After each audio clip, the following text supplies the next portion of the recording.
Hi everyone, it's Cathie Allan. I have another technique for you using my Cathie Allan's Position-it. This one's a fun technique. I think I needed a good name for it, but right now I'm calling it controlled smearing. What we're about to do is take this absolutely beautiful, it's a brand new stamp from Impression Obsession, and it is called Dream Butterfly. And I'm going to create a background page with using just this one stamp, and we're going to do some very unique things. First, you're going to take either your main positioner or your sub-positioners. Remember, your main positioner and your sub-positioner from your Cathie Allan Position-it. Both of these have non-stick feet on it, and you can use either one, but I'm just going to pull out, this is not an oversized stamp. I use the main positioner for large images. This is not an oversized stamp, so I'm just going to use the sub-positioner, put the acrylic into the corner, ink your stamp. Again, I like to use Blackbird fluid chalk to stamp onto my acetate inket, and guide your stamp down into the corners to get your image onto your acetate. Notice that I have the Cathie handle on here, makes it a little easier for me to grab it, like so. Now, we're going to take that, we're going to do some positioning, freehand positioning here. We're going to take the stamp, I'm going to apply it in the position that I want to see it on my project. I'm going to put the sub-positioner in place. I'm going to take the black fluid chalk and ink my stamp.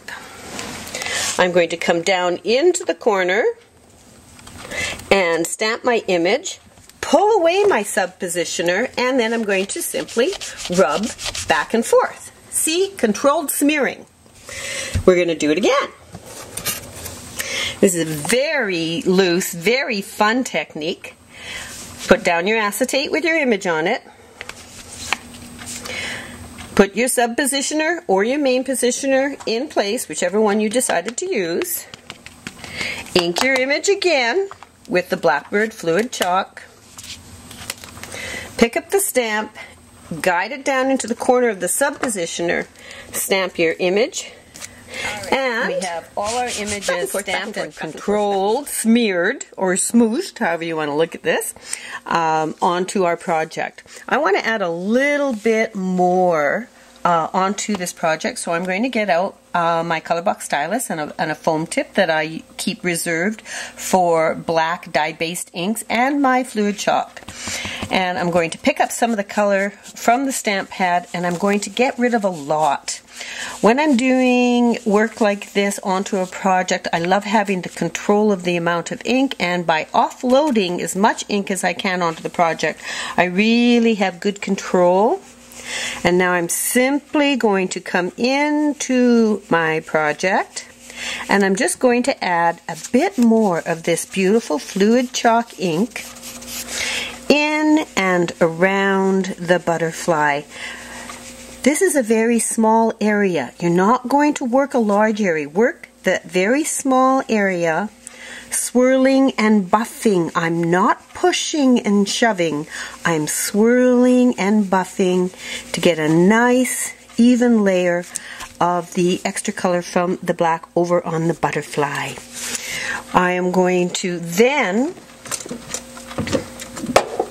pull one here that I've already got started. You can see I finished adding all the black, and I've gone in with some of my favorite markers. I do love markers. I'm a marker junkie, and I went in and simply, because black fluid chalk is going to hold its place beautifully, and by the way it dries very, very quickly, we're going to go in and just add a touch of color here.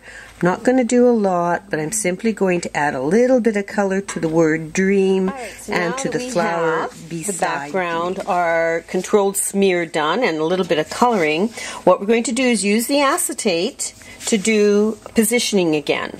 Now, when you're going to just double stamp something, the acetate along with our non-slip extra thick positioners, whether it's the sub or the main, you're going to be able to get very, very close to the original image that we have smeared.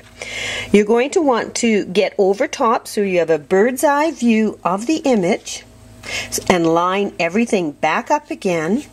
Put your non-slip sub or main positioner in place. And of course I've cleaned my stamp because I'm moving from black ink to gold and I want a nice gold finish. And notice that my stamp pad has a Cathie handle on the back.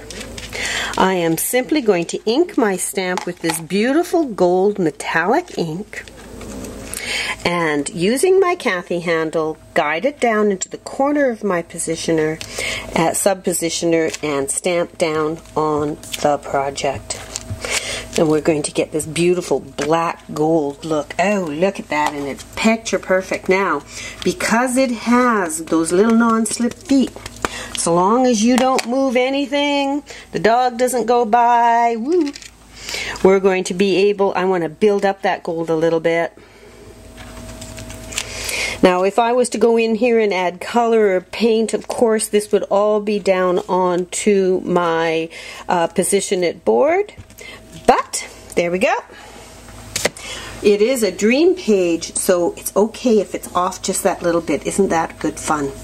Now we're going to do it some more, finish the other images. So here is our page, and you can see that I have overstamped with the gold. Because it's a dream page, close is good here, but because the gold is a pigment ink and has an extended open time, what I'm going to do so that I can not only dry the ink but cure it, is I'm going to take that and I am going to slide it between two pieces of clean newsprint, and using a hot dry iron, I am going to iron those images until they are dry. No water, just a hot dry iron until it is dry. Once you have got that so that the ink is nice and dry and we can continue, I'm going to take a torn paper mask. And what I'm going to do is I'm going to put the mask in the torn paper mask in place, and I'm going to add some of my Blackbird fluid chalk to the rest of this page. So we're going to take that torn paper mask, and I put a couple little pencil marks so I know where I want my torn paper mask to go. And using my stylus, and I am going to work my black fluid chalk over top of the edges of my paper on either side of my controlled smeared images. Notice that I am loading my stylus constantly. I'm not working large areas. I'm only working small areas, about as much as that size of a foam tip can apply beautifully. And by having a well-inked stamp pad, I can apply this ink to my paper. I am making white paper not white anymore, and of course, because I have a well-inked stamp pad, I am not doing any damage to my foam tip.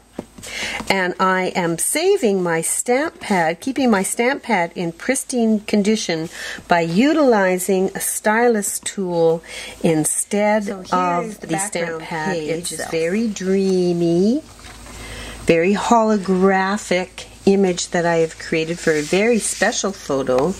I did add borders using a bullet tip pen to finish off this page. And I will be completing this page and using a very special photo. To see the rest of this page, you're going to have to wait and see, because this is something that I have done for the Canadian Scrapbooker magazine in our summer issue that will come out in a couple of months. So look forward to this, and you will be able to, as soon as you see the page that's in the magazine, you'll know how I made that wonderful background.